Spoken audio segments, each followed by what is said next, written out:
ವಿದ್ಯಾರ್ಥಿಗಳು ಸರ್ ಒಂದು ಲಾವಣಿ ಹಾಡ್ರಿ ಅಂತ ಹೇಳಿದರು. ಇದೆ ಇಂಥ ಚಂದಿತ್ತು ಹಿಂದೂಸ್ತಾನಿ ಲಾವಣಿ ಹಾಡಿದೆ. ಅವತ್ತು ನಮ್ಮ ಕಾಲೇಜಿನ ಒಬ್ಬ ಕಮಿಟಿ ಮೆಂಬರು ಚೇಂಬರ್ನಲ್ಲಿ ನನಗೆ ಹೇಳಿದರು, ಪ್ರಿನ್ಸಿಪಲ್ರಾಗಿರಿ ಇನ್ನಾರು ಹಾಡೋದು ಬಿಡ್ರಿ ಅಂತ. ನಾನು ಅವ್ರು ಕೂಡ ಮಾತಾಡೋಕ್ಕೆ ಹೋಗಲಿಲ್ಲ. ಒಂದು ಬಿಳಿ ಹಾಳಿ ತೊಗೊಂಡೆ, 4 ಸಾಲಿನಾಗ ಒಂದು ರಾಜೀನಾಮೆ ಬರೆದು ಕೊಟ್ಟೆ. ನನಗೆ ಹಾದಿ ಬಿಡಿಸೋ ಅಧಿಕಾರ ಬೇಕಾಗಿಲ್ಲ, ಹಾದಿ ತೋರಿಸೋ ಹಾಡೇ ಸಾಕು. ಗುರುತಿಸಿ ಕೊಡೋವಂಥ ಗೌರವ ಅದಲ್ಲ, ಅದಕ್ಕೆ ಸಿಗೋ ಬೆಲೆ ಬೇಡಿ ತೊಗೊಂಡಿದ್ದಕ್ಕೆ ಬರೋದಿಲ್ಲ. ಯಾಕೆಂದರೆ ಎಲ್ಲ ಕ್ಷೇತ್ರದಲ್ಲೂ ಯಾಚಕರು, ಭಿಕ್ಷುಕರು ಜಾಸ್ತಿ ಆಗಿದ್ದಾರೆ. ಪ್ರಶಸ್ತಿ ಭಿಕ್ಷುಕರಿದ್ದಾರೆ, ಸ್ಥಾನಮಾನದ ಭಿಕ್ಷುಕರಿದ್ದಾರೆ.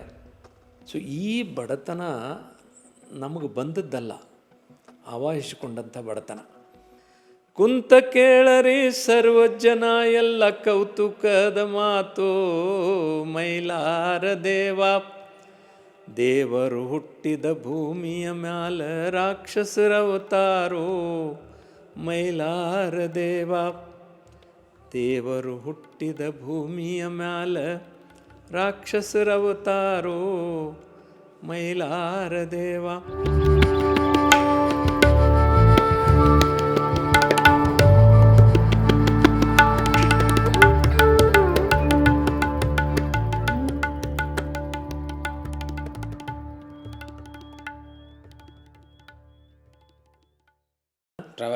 ಅದು ಆಮೇಲೆ ಲೇಡಿ ಕ್ಲೇರ್ ಅನ್ನುವಂಥ ಲಾವಣಿ, ಅದು ಸೇರಿಸ್ಬೇಕಾದ್ರೆ ಅದು ಬೇಡ ಅಂತಂದದ್ದನ್ನು ಮರುದಿನ ನಾನು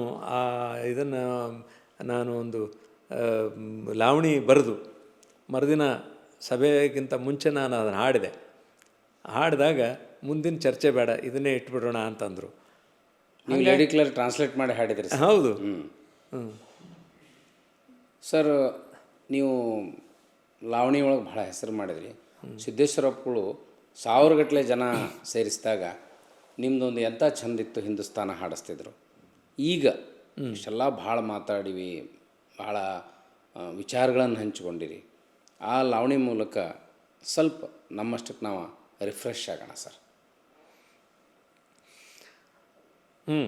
ಎಂಥ ಚಂದಿತ್ತು ಹಿಂದೂಸ್ತಾನ ಅಂದರೆ ಈಗಿಲ್ಲ ಅನ್ನೋದು ಅದರ ಧ್ವನಿ, ಸೌಂಡ್ಸ್, ಅದರ ಧ್ವನಿ. ಯಾಕೆ ಹಿಂಗಾಯಿತು ಅನ್ನೋದರ ಬಗ್ಗೆ ನಾನು ಇದನ್ನು ಪ್ರಾಯಶಃ 1980s ಬರೆದೆ. ನಾನು ಮೊದಲು ಹಾಡಿದ್ದು ಸಿದ್ದೇಶ್ವರ ಸ್ವಾಮಿಗಳ ಜೊತೆಗೆ ವಾಕಿಂಗ್ ಹೋದಂಥ ಸಂದರ್ಭದೊಳಗೆ. ಕುಂತ ಕೇಳರಿ ಸರ್ವಜನ ಎಲ್ಲ ಕೌತುಕದ ಮಾತೋ, ಮೈಲಾರ ದೇವ ದೇವರು ಹುಟ್ಟಿದ ಭೂಮಿಯ ಮ್ಯಾಲ ರಾಕ್ಷಸರ ಅವತಾರೋ, ಮೈಲಾರ ದೇವ ಎಂಥ ಚಂದಿತ್ತ ಹಿಂದೂಸ್ತಾನ ಚಿಂದ್ಯಾಗಿ ಹೋತೋ, ಮೈಲಾರ ದೇವ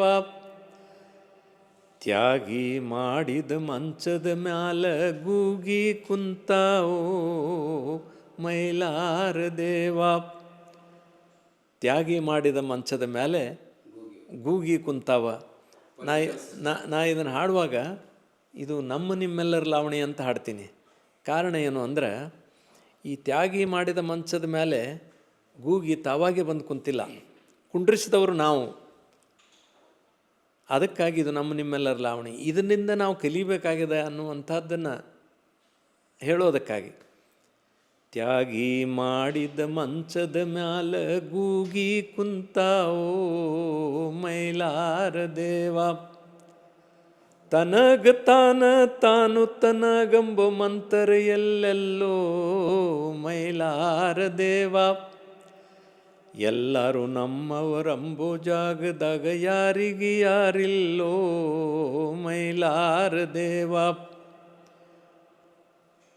ಏ ನಂಬಿಗೆ ಸಂಪತ್ತ ಇಲ್ಲದಾಗಿ ಹೋತು ತಂಬಿಗೆ ಸಿಗದಾತೋ, ಮೈಲಾರ ದೇವ ನಂಬಿಗೆ ಸಂಪತ್ತ ಇಲ್ಲದಾಗಿ ಹೋತು ತಂಬಿಗೆ ಸಿಗದಾತೋ, ಮೈಲಾರ ದೇವ ವೇದ ಹುಟ್ಟಿದ ಭೂಮಿಯ ಮ್ಯಾಲ ಬೂದಿ ಗುಡ್ಡ ಬಿತ್ತೋ, ಮೈಲಾರ ದೇವ ಮೂಡಲದಾಗ ಸೂರ್ಯ ಮುಳುಗಿದರ ಪಡುವಲ ಗುಲ್ಲೆದ್ದೋ ಮೈಲಾರ ದೇವ. ಬಡಗಣ್ಣದೊಳಗ ಬಡಿಗೆ ಬಂದೂಕ ತೆಂಕಣದೊಳಗ ತಪ್ಪಿಲ್ಲ ನರಕ. ಅಗಲ ತುಂಬ ನಿಗಿ ನಿಗಿ ಕೆಂಡಾತೋ ಮೈಲಾರ ದೇವ. ಕೋಟಿ ಕೋಟಿ ಜೀವ ತೆದು ಕಟ್ಟಿದ ಕ್ವಾಟಿ ಹಿಂದುಸ್ತಾನೋ ಮೈಲಾರ ದೇವ. ಕ್ವಾಟಿ ಬಿದ್ದರು ಕೋಟಿ ಬೇಕ ಅಂಬೋ ಚಂಡಾಳರು ಬೀಡೋ ಮೈಲಾರ ದೇವ. ವಚನಕ್ಕೆ ಸರತಾಗಿ ನಡೆದ ಶರಣರ ನಾಡ ನಮ್ಮದಿತ್ತೋ ಮೈಲಾರ ದೇವ. ಏ ವಚನಕ್ಕೆ ಸರತಾಗಿ ನಡೆದ ಶರಣರ ನಾಡ ನಮ್ಮದಿತ್ತೋ ಮೈಲಾರ ದೇವ. ಸುಳ್ಳ ಸಂಪತ್ತ ಗ್ವಾಳೆ ಹಾಕಿಯಿಂದ ಭೂಮಿ ಆಳತಾರೋ ಮೈಲಾರ ದೇವ. ಖರೆ ಬಿತ್ತಿ ಬೆಳೆದ ಭೂಮಿಯ ಮ್ಯಾಲ ಸುಳ್ಳ ಬೀಜ ಯಾಕೋ ಮೈಲಾರ ದೇವ. ಜೊಳ್ಳ ಹಾರಿ ಹೋಗಿ ಗಟ್ಟಿ ಉಳಿಯೋ ಹಾಂಗ ಮೆಟ್ಟ ಹಚ್ಚಿ ತೂರೋ ಮೈಲಾರ ದೇವ. ಎಲ್ಲಿ ಹುಡುಕಿದರು ಕಳ್ಳ ಸಿಗವಲ್ಲ ಹ್ಯಾಂಗ ಮಾಡುದಿನ್ನೋ ಮೈಲಾರ ದೇವ. ಬಿಳಿಯ ವಸ್ತ್ರದ ಒಳಗ ಮುಚ್ಚಿದ ಸುಳ್ಳ ಬಯಲಿಗಾಕೋ ಮೈಲಾರ ದೇವ. ಬಿಳಿಯ ವಸ್ತ್ರ ಅಂದರೆ ಈ ರಾಜಕಾರಣಿಗಳ ಮೇಲೆ ಹೋಯ್ತು ಅಂತ ಎಲ್ಲರೂ ತಿಳ್ಕೊಬಾರ್ದಲ್ಲ, ಯಾಕಂದರೆ ಅವರಷ್ಟೇ ಕಳ್ಳರಲ್ಲ. ನಾನಾ ವಸ್ತ್ರಗಳ ಒಳಗ ಮುಚ್ಚಿದ ಸುಳ್ಳ ಬಯಲಿಗಾಕೋ ಮೈಲಾರ ದೇವ. ಕೊಣ್ಣೂರ ಚಿನುಮಾಯಿ ಕಂದ ಬಾಪುಗೌಡ ಬೇಡ ತಾನ ನಿನಗೋ ಮೈಲಾರ ದೇವ. ಏ ಕೊಣ್ಣೂರ ಚಿನುಮಾಯಿ ಕಂದ ಬಾಪುಗೌಡ ಬೇಡ ತಾನ ನಿನಗೋ ಮೈಲಾರ ದೇವ. ಖರೆ ಉಳಿಸವರ ರಟ್ಟಿ ಮನಸ್ಸ ನೀ ಗಟ್ಟಿ ಮಾಡಬೇಕೋ ಮೈಲಾರ ದೇವ. ಕುಂತ ಕೇಳರಿ ಸರ್ವಜನ ಎಲ್ಲ ಕೌತುಕದ ಮಾತೋ ಮೈಲಾರ ದೇವ. ದೇವರು ಹುಟ್ಟಿದ ಭೂಮಿಯ ಮ್ಯಾಲ ರಾಕ್ಷಸರ ಅವತಾರೋ ಮೈಲಾರ ದೇವ. ದೇವರು ಹುಟ್ಟಿದ ಭೂಮಿಯ ಮ್ಯಾಲ ರಾಕ್ಷಸರ ಅವತಾರೋ ಮೈಲಾರ ದೇವ. ಸ್ವಾತಂತ್ರ್ಯ ಯೋಧರ ಒಂದು ತಂಡ ದೆಹಲಿಗೆ ಹೊಂಟಾಗ ಟ್ರೈನ್ನೊಳಗೆ ಈ ಹಾಡನ್ನು ಬಸಲಿಂಗ ಹಿರೇಮಠ ಹಾಡಿದ್ರಂತೆ. ಆವಾಗ ಆ ಸ್ವಾತಂತ್ರ್ಯ ಯೋಧರೆಲ್ಲ ಹೇಳಿದ್ರಂತೆ, ಯಪ್ಪ ನಾವು ಅದನ್ನು ನೋಡೀವಿ ಇದನ್ನು ನೋಡೀವಿ, ಯಾವ ಪುಣ್ಯಾತ್ಮ ಬರ್ದಾನಪ್ಪ ಇದನ್ನು ನಮಗೊಂದು ಭೇಟಿ ಮಾಡಿಸು ಅಂದ್ರಂತೆ. ಅಂದರೆ ನಿಜವಾದ ಕಳಕಳಿ ದೇಶದ ಬಗ್ಗೆ ಇದ್ದವರಿಗೆ ಅಪೀಲ್ ಆಗುವಂಥ ಒಂದು ಲಾವಣಿಯನ್ನು ನೀವು ಬರೆದಿರಿ. ವೇದ ಹುಟ್ಟಿದ ಭೂಮಿಯ ಮ್ಯಾಲ ಬೂದಿ ಗುಡ್ಡ ಬಿತ್ತೋ ಅಂತ ನೀವೇನು ಬರೆದಿರಲ್ಲ, ಈ 2 ಸಾಲಿನ ಬಗ್ಗೆ, ಈ 2 ಸಾಲಿನ ಮೇಲೆ 200 ಪುಟದ ಭಾಷ್ಯ ಬರಿಬೋದು ಅಂತ ಸಿದ್ದೇಶ್ವರ ಸ್ವಾಮಿಗಳು ನನ್ನ ಮುಂದೆ ಹೇಳಿದರು. ಮತ್ತು ಅವರ ಯಾವುದೇ ಪ್ರವಚನದ ಸಭೆ ಇರಲಿ, ನಾನು ಬಂದೀನಿ ಅಂತ ಗೊತ್ತಾದರೆ ನನ್ನ ಕಡೆಯಿಂದ ಈ ಲಾವಣಿ ಅಂತಲೇ ಅಲ್ಲ, ಇದರ ಜೊತೆಗೆ ಮತ್ತೆ 1-2 ಲಾವಣಿಗಳನ್ನು ಹಾಡಿಸ್ತಿದ್ರು. ಹಾಗಾಗಿ ನನಗೆ ನನ್ನ ಲಾವಣಿಗಳಲ್ಲಿ ಜನ ಪರವಾದಂಥ, ಲೋಕ ಪರವಾದಂಥ ಭಾವನೆಗಳದಾವೆ ಮತ್ತು ಅಂಥ ಮೌಲ್ಯಗಳದಾವ ಅನ್ನುವಂಥ ಕಾರಣಕ್ಕಾಗಿ ಇದನ್ನು ನಾನು ಮುಂದುವರಿಸ್ಕೊಂಡು ಹೋಗಬೇಕು, ಮುಂದಿನ ಪೀಳಿಗೆಗೆ ಇದನ್ನು ಬಿಟ್ಟು ಹೋಗಬೇಕು ಅನ್ನೋ ಕಾರಣಕ್ಕಾಗಿ ಒಂದು ತಂಡ ಕಟ್ಟಿಕೊಂಡು ನಾನು ಈ ಲಾವಣಿಗಳನ್ನು ಹಾಡ್ತಾ ಬಂದೆ. ನನ್ನನ್ನು ಯಾವ ಕಾಲೇಜಿನಿಂದ ತೆಗೆದು ಹಾಕಬೇಕು ಅಂತ ನಿರ್ಧಾರ ಮಾಡಿದ್ರು, ಅದೇ ಆಡಳಿತ ಮಂಡಳಿಯವರು ನನಗೆ ಒಂದು ದಿವಸ ನೀವು ಪ್ರಿನ್ಸಿಪಲ್ರಾಗ್ರಿ ಅಂತ ಕರೆದ್ರು. ದಯವಿಟ್ಟು ನನಗೆ ಬೇಡ ಇದು, ನನಗೆ ಬೇಡ ಇದು, ಯಾಕಂದರೆ ನಿಮ್ಮ ವೇವ್ ಲೆಂಗ್ತ್ ಮ್ಯಾಚ್ ಆಗೋದಿಲ್ಲ. ನನಗೆ ನನ್ನ ಪಾಠ ಹೇಳ್ಕೊಂಡು ವಿದ್ಯಾರ್ಥಿಗಳ ಜೊತೆಗಿರೋದು ಅಷ್ಟೇ ಸಾಕು ಅಂತ ಹೇಳಿದ್ರು. ಒತ್ತಾಯ ಮಾಡಿ ನನ್ನನ್ನು ಮತ್ತೆ ಪ್ರಿನ್ಸಿಪಲ್ ಆಗಲಿಕ್ಕೆ ಕೇಳಿದರು. ನಿಮ್ಮ ಯಾವ ಅಧಿಕಾರದಲ್ಲೂ ನಾವು ಹಸ್ತಕ್ಷೇಪ ಮಾಡಲ್ಲ ಬರ್ರಿ ಅಂತ ಕರೆದಾಗ ಮತ್ತೆ ನಾನು ಅದನ್ನು ಒಪ್ಕೊಂಡೆ. ಅಲ್ಲಿಯೂ ಒಂದು ಉದ್ದೇಶ ಏನಿತ್ತು ಅಂದರೆ, ನಾನು ಒಬ್ಬ ಹೆಡ್ ಆಫ್ ದಿ ಇನ್ಸ್ಟಿಟ್ಯೂಷನ್ ಆಗಿ ಮಕ್ಕಳಿಗೆ ಏನಾದರೂ ಹೊಸತನ್ನು ಮಾಡ್ಬೋದು, ಅವ್ರಿಗೇನಾದರೂ ಅನುಕೂಲ ಮಾಡಬಹುದು ಅನ್ನೋ ಕಾರಣಕ್ಕಾಗಿ ಒಪ್ಕೊಂಡೆ. ಮತ್ತು ಕಳ್ಕೊಂಡಲ್ಲೇ ಹುಡುಕ್ಬೇಕಲ್ಲ, ಎಲ್ಲಿ ಅವಮಾನ ಆಗಿತ್ತು, ಜನ ನಿಮ್ಮದೇ ತಪ್ಪು ಅಂತ ಭಾವಿಸ್ಬಿಡ್ತಿದ್ರು. ಹೌದು, ನೀವು ಹಾಗೆ ಪ್ರಿನ್ಸಿಪಾಲ್ ಆಗಲಾರ್ದ ಬಂದಿದ್ರಿ ಅಂದ್ರೆ ಮ್ಯಾನೇಜ್ಮೆಂಟ್ ಜೊತೆ ನೀವು ಉದ್ದಟ ತಂದೆ ನಡ್ಕೊಂಡಿರಿ ಅನ್ನೋ ಪ್ರಚಲಿತ ಆಗಿಬಿಡ್ತಿತ್ತು. ಹೌದು. ಅದನ್ನು ಅವರೇ ಮನ ಪರಿವರ್ತನೆ ಆಗಿ ನಿಮ್ಮನ್ನು ಪ್ರಾಚಾರ ಮಾಡಿದ ಒಂದು ರೆಕಾರ್ಡ್ ಇದೆಯಲ್ಲ. ರೆಕಾರ್ಡ್ ಇದ್ರ ಜೊತೆಗೆ ಇನ್ನೊಂದು ರೆಕಾರ್ಡ್ ಏನು ಅಂದರೆ, ನಾನು 33 ವರ್ಷ ಸರ್ವಿಸ್ ಮಾಡಿದೆ ಅಲ್ಲಿ ಆ ಸಂಸ್ಥೆಯಲ್ಲಿ. 33 ವರ್ಷಗಳ ಅವಧಿಯಲ್ಲಿ ಒಂದು ದಿನಾನೂ ನಾನು ಚಾರ್ಜ್ ತೊಗೊಂಡಿಲ್ಲ. ನನಗೆ ಯಾರೂ ಕೊಡಲಿಲ್ಲ. ಅಂದರೆ ನನಗೆ ಕೊಡೋಕೆ ಹೆದರ್ತಿದ್ರು ಅವ್ರು, ಯಾಕಂತ ಗೊತ್ತಿಲ್ಲ. ಕಾರ್ಕೂನ್ರಿಗೆ ಚಾರ್ಜ್ ಕೊಟ್ಟು ಹೋಗ್ತಿದ್ರು ನಾವು ಊರಲ್ಲಿದ್ದರೂ ಕೂಡ. ಆದರೆ ನನಗೆ ಚಾರ್ಜ್ ಕೊಡ್ತಿರಲಿಲ್ಲ. ಇನ್ಚಾರ್ಜ್ ಅಂತ ಒಂದು ದಿವಸ ಕೆಲಸ ಮಾಡಿದೆ, ಒಮ್ಮೆಲೆ ಪ್ರಿನ್ಸಿಪಲ್ ಚಾರ್ಜ್ ತಗೊಂಡೆ ನಾನು. ಇದು ಕೂಡ ಒಂದು ರೆಕಾರ್ಡೆ. ಅವತ್ತು ನಾನು ಚಾರ್ಜ್ ತೊಗೊಂಡ ದಿವಸ ವಿದ್ಯಾರ್ಥಿಗಳು, ಸರ್ ಒಂದು ಲಾವಣಿ ಹಾಡ್ರಿ ಅಂತ ಹೇಳಿದರು. ಇದೆ ಇಂಥ ಚಂದಿತ್ತು ಹಿಂದೂಸ್ತಾನಿ ಲಾವಣಿ ಹಾಡಿದೆ. ಅವತ್ತು ನಮ್ಮ ಕಾಲೇಜಿನ ಒಬ್ಬ ಕಮಿಟಿ ಮೆಂಬರು ಚೇಂಬರ್ನಲ್ಲಿ ನನಗೆ ಹೇಳಿದರು, ಪ್ರಿನ್ಸಿಪಲ್ರಾಗಿರಿ ಇನ್ನಾರು ಹಾಡೋದು ಬಿಡ್ರಿ ಅಂತ. ನಾನು ಅವ್ರು ಕೂಡ ಮಾತಾಡೋಕ್ಕೆ ಹೋಗಲಿಲ್ಲ. ಒಂದು ಬಿಳಿ ಹಾಳಿ ತೊಗೊಂಡೆ, 4 ಸಾಲಿನಾಗೊಂದು ರಾಜೀನಾಮೆ ಬರೆದು ಕೊಟ್ಟೆ. ನನಗೆ ಹಾದಿ ಬಿಡಿಸೋ ಅಧಿಕಾರ ಬೇಕಾಗಿಲ್ಲ, ಹಾದಿ ತೋರಿಸೋ ಹಾಡೇ ಸಾಕು ಅಂತ ಬರೆದು ಕೊಟ್ಟೆ. ಆದರೆ ಅದನ್ನು ಸ್ವೀಕಾರ ಮಾಡೋದು ಧೈರ್ಯ ಆಗಲಿಲ್ಲ ಅವರಿಗೆ.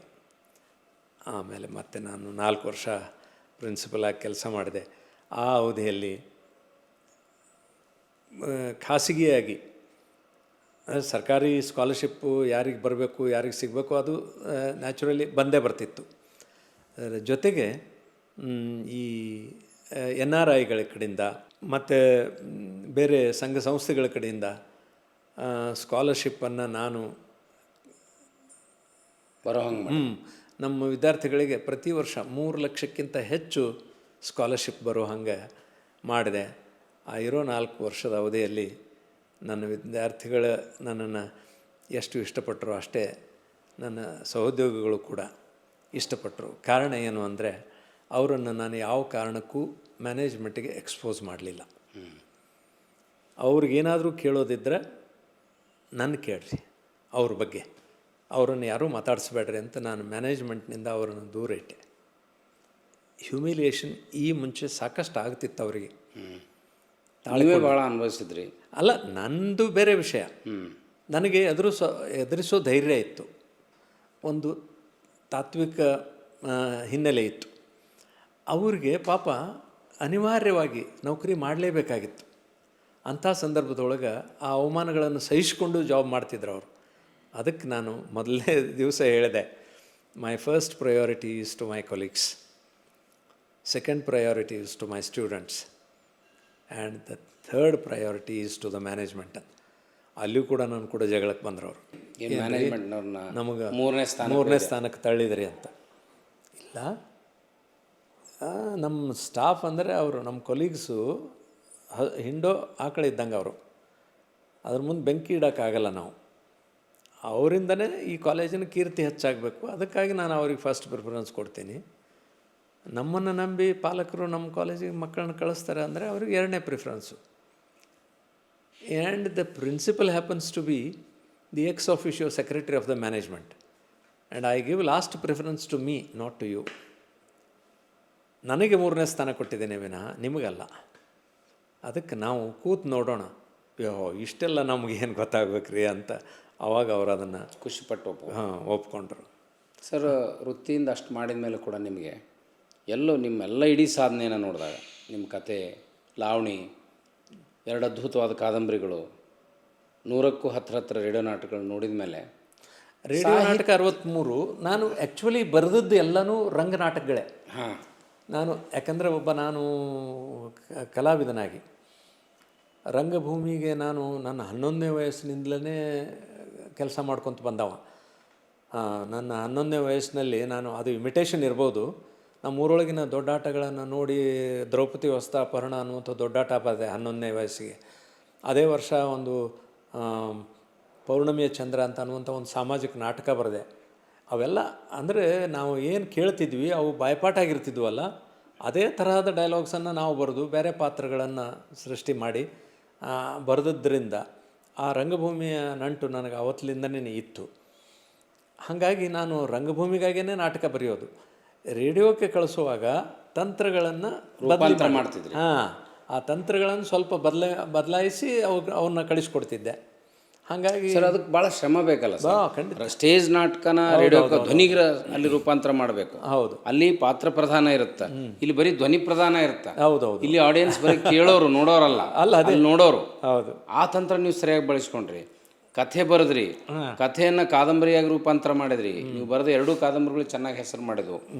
ಇದ್ರ ಎಲ್ಲ ನಡುವೆನೂ ನಮಗೊಂದು ಸಲ ಅನಿಸ್ತೈತಿ, ನಿಮಗೆ ಸಿಗಬೇಕಾಗಿರುವಂಥ ಮಾನ್ಯತೆ ಸಿಗಲಿಲ್ಲ.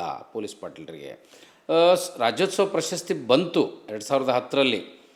ಆದರೂ ಅಷ್ಟು ದೊಡ್ಡ ನಿಮ್ಮ ಇಡೀ ಸಾಹಿತ್ಯದ ಚಟುವಟಿಕೆಯನ್ನು ನೋಡಿದಾಗ ಅದಷ್ಟು ದೊಡ್ಡ ಗೌರವ ಅಲ್ಲ ಅಂತ ನಮ್ಗೆ ಅನ್ನಿಸ್ತದೆ.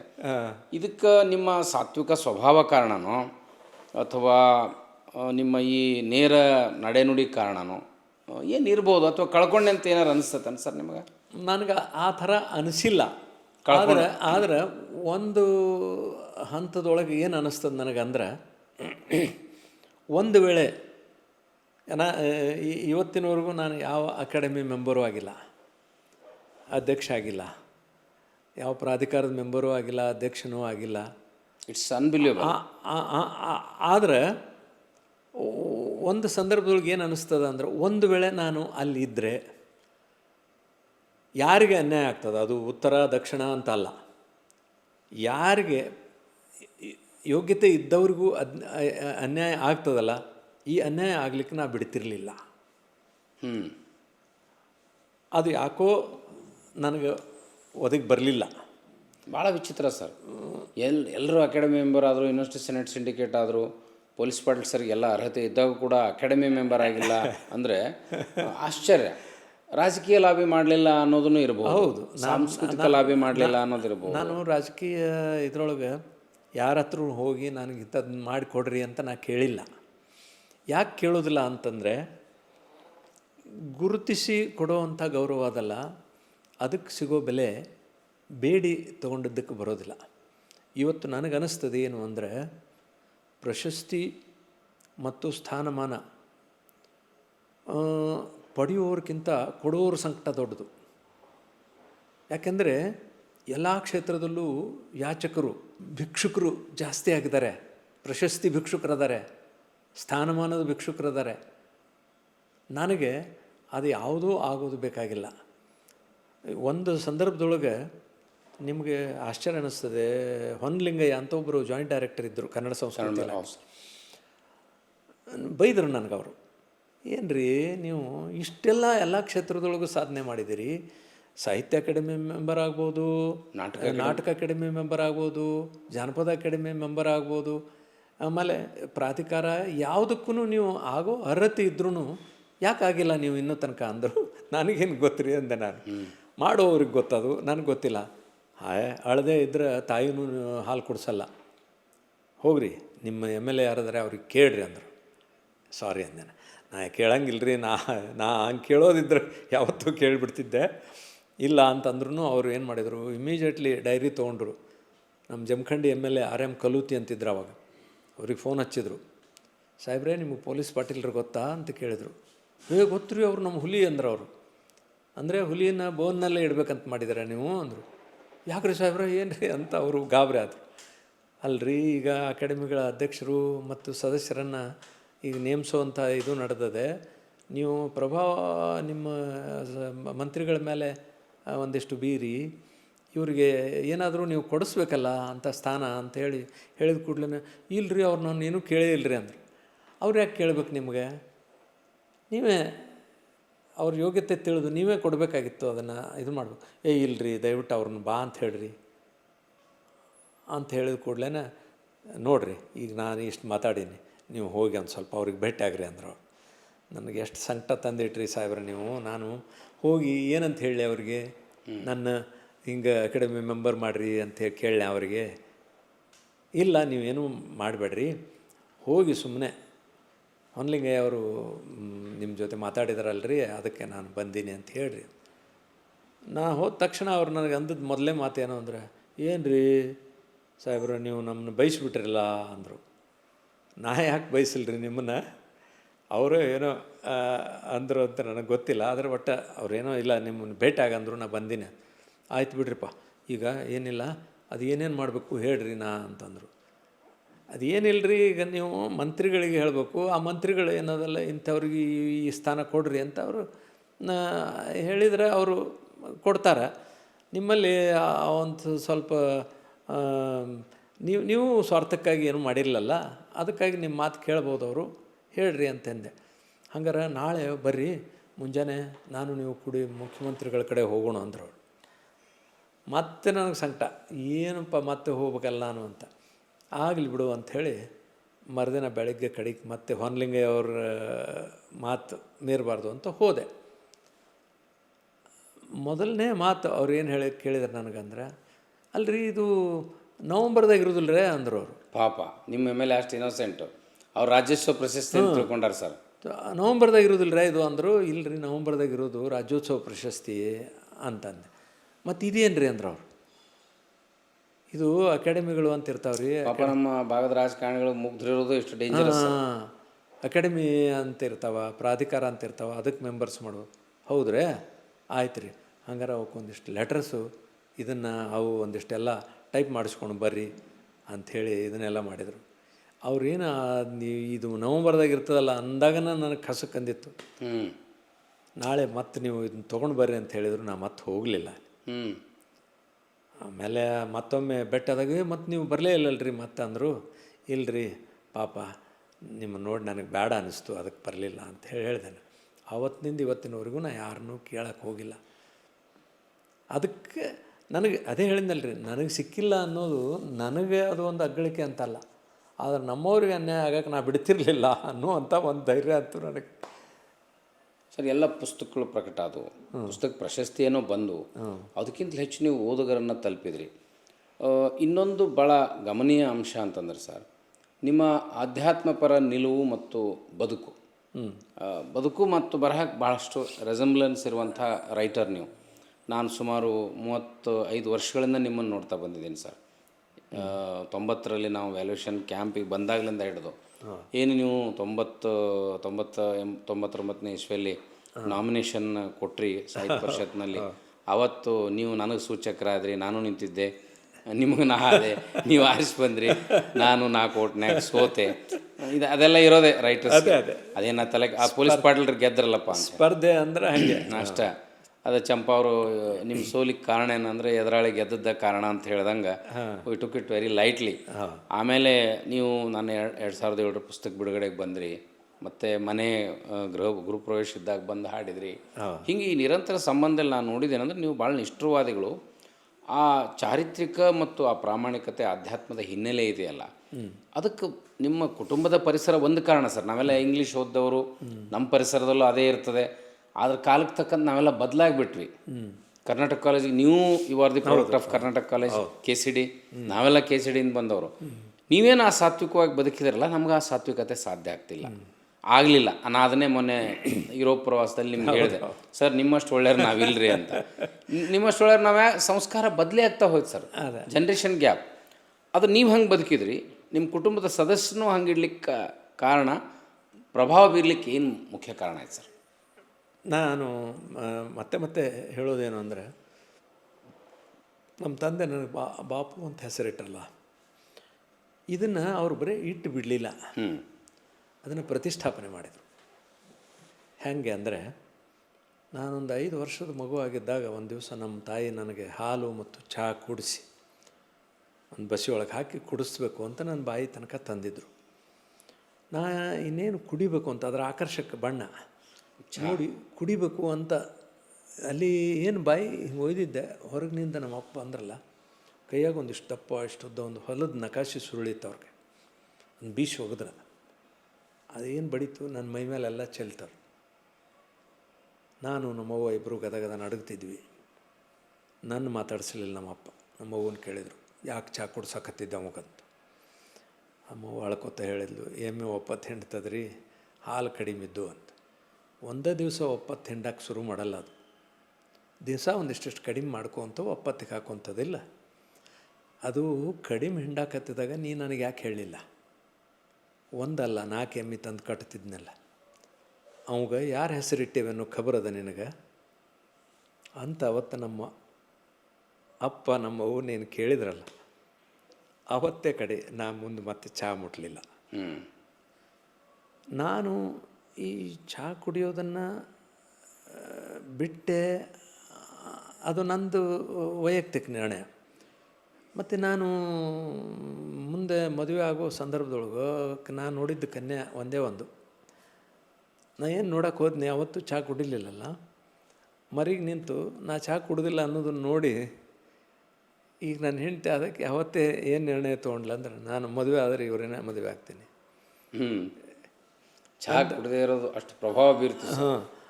ಅವತ್ತೇ ಆಕಿನೂ ಚಹಾ ಕುಡಿಯೋದನ್ನು ಬಿಟ್ಬಿಟ್ಲು. ನಾವಿಬ್ಬರು ಗಂಡ ಹೆಂಡತಿ ಮಾತಾಡ್ಕೋತಿದ್ವಿ. ಏನು ಅಂದರೆ, ಚಹಾನೇ ಕುಡಿದೇ ಇರೋರು ಗಂಡ ಹೆಂಡತಿ ನಾವು ಇದ್ದೀವಿ.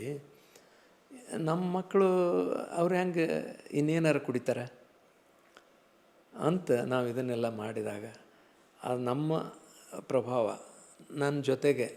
ನಾನು ಹೇಳಿದ್ನಲ್ಲಿ ನಿಮಗೆ, ಎಮ್ಮೆ ಪರೀಕ್ಷೆ ಬರೆದು ಮರುದಿವಸದಿಂದ ನಮ್ಮ ಮನೆಯಿಂದ ಏನೂ ತರದೇ ಇದ್ದರೂ, ನಾನು ಹಿರಿಯ ಮಗ ಆಗಿದ್ದರಿಂದ ನನ್ನ 2 ತಮ್ಮಂದಿರನ್ನು, ನಮ್ಮ ಅಕ್ಕನ ಮಗ ಒಬ್ಬನ್ನು, ಅಷ್ಟೊತ್ತಿಗಾಗಲೇ ನಾನು 75ಕ್ಕೆ ಬನಹಟ್ಟಿಗೆ ಬಂದಾಗ ನನ್ನ ಮಗ ಹುಟ್ಟಿದ್ದ, ಹಿರಿಯ ಮಗ ಅರವಿಂದ. ನಾವು ಇಷ್ಟೆಲ್ಲ ಜನ ಇದ್ದರೂ ಕೂಡ ನನ್ನ ಹೆಂಡತಿ ಏನು ಬರೀ ರೊಟ್ಟಿ ಮತ್ತು ಹೆಸರು ಕಾಳು ಪಲ್ಯ, ಎಣ್ಣೆ ಸಹಿತ ಹಾಕದೇ ಇರುವಂಥ ಹೆಸರು ಕಾಳು ಪಲ್ಯ. ಅಂದರೆ ಒಂದು ದೊಡ್ಡ ಶ್ರೀಮಂತರ ಮನೆಯೊಳಗೆ ಹುಟ್ಟಿ ಬೆಳೆದಂಥ ನನ್ನ ಹೆಂಡತಿ ಇಷ್ಟೂ ಮಂದಿಗೆ ರೊಟ್ಟಿ ಬಡಿದು ಹಾಕ್ತಿದ್ಲು. ಅತಿಥಿಗಳು ಬರ್ತಾರ ಅಂದ್ರೆ ಅವತ್ತು ಮಾತ್ರ ಹೋಗಿ ಅಕ್ಕಿ ತಂದು ಅನ್ನ ಮಾಡ್ತಿದ್ವಿ. ಸೊ ಈ ಬಡತನ ನಮಗೆ ಬಂದದ್ದಲ್ಲ, ನಾವು ಆವಾಹಿಸಿಕೊಂಡಂಥ ಬಡತನ.